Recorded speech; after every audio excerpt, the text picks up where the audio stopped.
রাত ভোর হলে তোমাকে চাই নামের যে নাটকের দৃশ্যধারণ শেষ হয়েছে সম্প্রতি।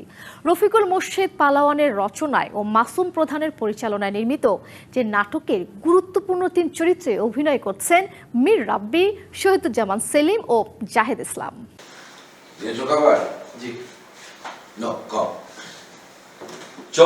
কিছু গল্পে কিছু চরিত্র থাকে যারা পর্দায় থাকে না, তবু তাদের উপস্থিতি পুরো গল্প জুড়ে অনুভব করা যায়। না দেখা সেই মানুষদের কথা বলতে বলতে গল্পের অন্য চরিত্ররা যেন হয়ে ওঠে আরো জীবন্ত।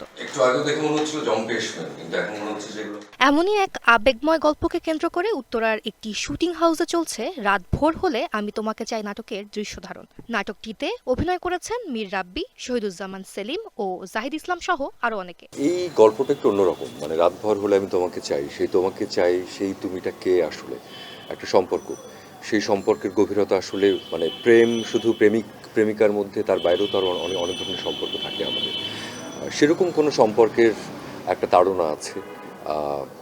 3টে মানুষের মধ্যে সম্পর্কের বিভিন্ন ধরনের মাত্রা আছে, যেগুলো থেকে আমরা কথা বলি। আমাকে যারা আপনারা চিনেন, তথাকথিত খল অভিনেতা হিসেবে চিনেন, মারামারি বা অনেক ধরনের ভায়োলেন্স থাকে, এখানে সফট একটা ক্যারেক্টার। আমি আসলে এভাবেই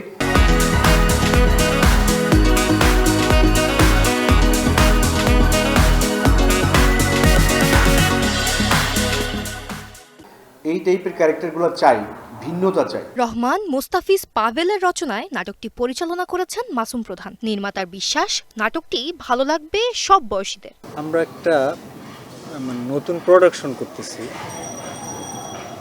এটা আসলে ফাইনালি কি দাঁড়ায় ওইটা ওইভাবে মাথায় না নিয়ে জাস্ট শুট করতেছি। এটা আসলে এই ভালোবাসাটা উপভোগ করার জন্য, বোঝার জন্য নাটকটা দেখতে হবে। নির্মাতা জানান, শুটিং আর সম্পাদনা শেষে শিগগিরই দেশের একটি বেসরকারি টেলিভিশনের পাশাপাশি অনলাইনেও মুক্তি পাবে রাত ভোর হলে আমি তোমাকে চাই নাটকটি।